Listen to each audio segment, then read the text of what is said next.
Assalamualaikum warahmatullahi wabarakatuh. Saya Taka Baskaya Katali, NIM 1841901138, program studi S1 Public Relation.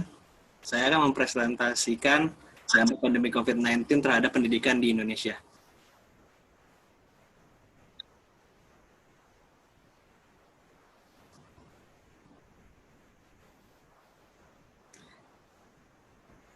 Saya membahas 3 topik, 1 pendahuluan, 2 pembahasan, dan 3 penutupan.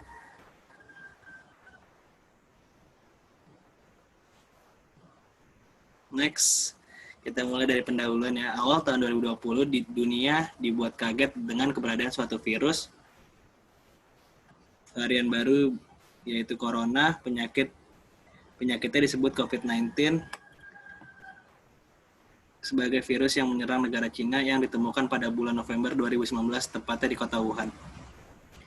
Insiden kemudian meluas di Wuhan dan banyak korban serta menyebar ke provinsi lain di Cina, kata Atluntas dan Gok tahun 2021.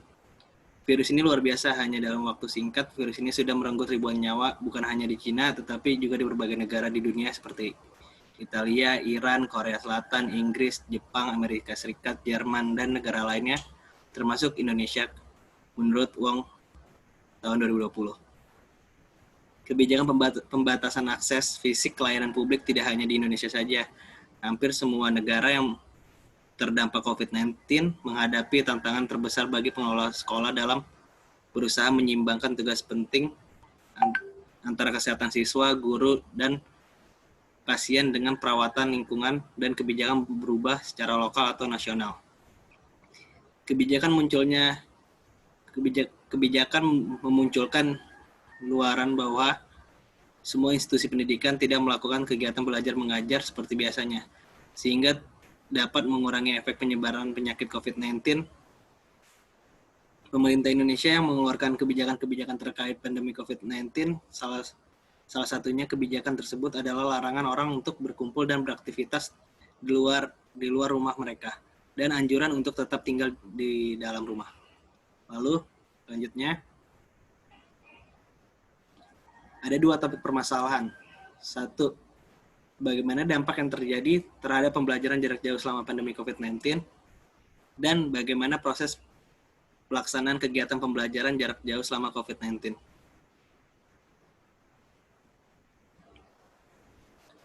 Dan saya akan membawa 3 bahasan. 1, pandemi COVID-19, 2, pembelajaran daring atau e-learning, dan terakhir dampak pandemi COVID-19 pada pendidikan.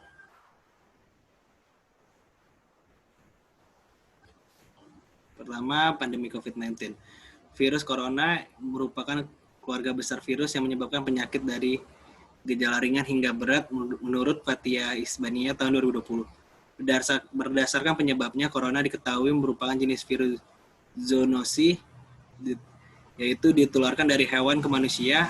Artinya virus corona sebelum menginfeksi dan menyebabkan penularan ke manusia, virus ini sudah bermutasi.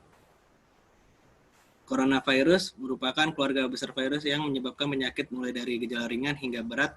Jenis coronavirus yang diketahui menyebabkan penyakit yang dapat menimbulkan gejala berat seperti MERS dan SARS menurut Kementerian Kesehatan tahun 2020. Gejala COVID-19 yang paling umum antara lain gejala gangguan pernafasan akut seperti demam, sesak nafas, dan batuk kering.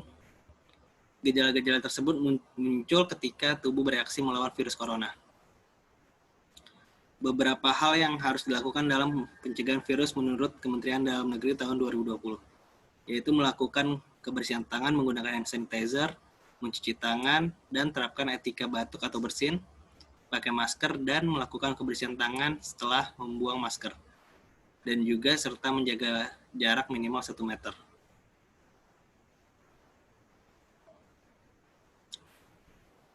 Lalu pembelajaran daring atau e-learning. E-learning menjadi teknologi pembelajaran yang relatif baru di Indonesia. Untuk menyederhanakan istilah, maka electronic learning disingkat menjadi e-learning. Pelaksanaan pembelajaran e-learning sesuai dengan konsep Kementerian Pendidikan dan Kebudayaan yang digaungkan oleh Nadiem Makarim sebelum pandemi COVID-19, yaitu yang disebut dengan pembelajaran mandiri. Secara umum, terdapat 2 persepsi dasar tentang e-learning, yaitu electronic based learning, pembelajaran yang memanfaatkan teknologi informasi dan komunikasi terutama yang berupa elektronik sebagai medianya.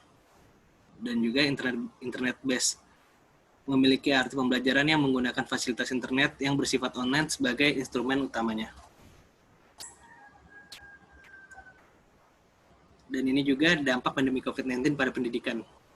Secara psikologi mempengaruhi kejiwaan pelajar atau mahasiswa karena perubahan sistem pembelajaran yang tadinya manual menjadi sistem daring, 2, minimnya aktivitas yang dilakukan di rumah dan kurangnya dalam bersosialisasi, 3, susahnya sekolah atau kuliah daring akibat kendala jaringan internet, dan yang terakhir, bagi pelajar atau mahasiswa yang baru lulus akan semakin sulit mendapatkan pekerjaan karena kondisi perekonomian di Indonesia yang sangat merosot tajam. Dan ini adalah beberapa solusi dari dampak pandemi COVID-19 pada pendidikan. 1, memperbanyak komunikasi dengan teman atau komunitas profesi guna membangun jejaring atau komunitas yang dapat menambah ilmu, wawasan, dan serta informasi. 2, mempersiapkan diri dengan belajar sungguh-sungguh. 3, mencari kesibukan memang mudah, namun mencari kesibukan yang bermanfaat sulit untuk dilakukan. 4, menciptakan pekerjaan sesuai dengan hobi dan keahlian. Belajar untuk berwirausaha dapat dilakukan kapanpun dan dimanapun.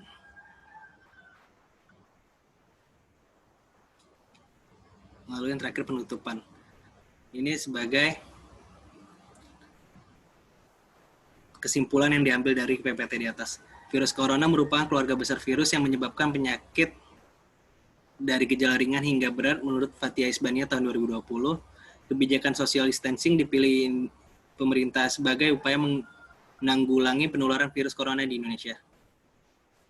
Permasalahan lain dari adanya sistem pembelajaran secara online ini adalah akses informasi yang terkendala oleh sinyal yang menyebabkan lambatnya dalam mengakses informasi. Penerapan pembelajaran online juga membuat pendidik berpikir kembali mengenai model dan metode pembelajaran yang akan digunakan. Selain itu, munculnya kerugian dalam bentuk lain. Kerugian tersebut adalah ketidaknyamanan dalam keluarga dan menurunnya produktivitas ekonomi karena orang tua harus mengasuh anak selama bekerja. Oke, sekian dari saya, Taka Baskah. Terima kasih. Sama-sama. Terima kasih. Beta.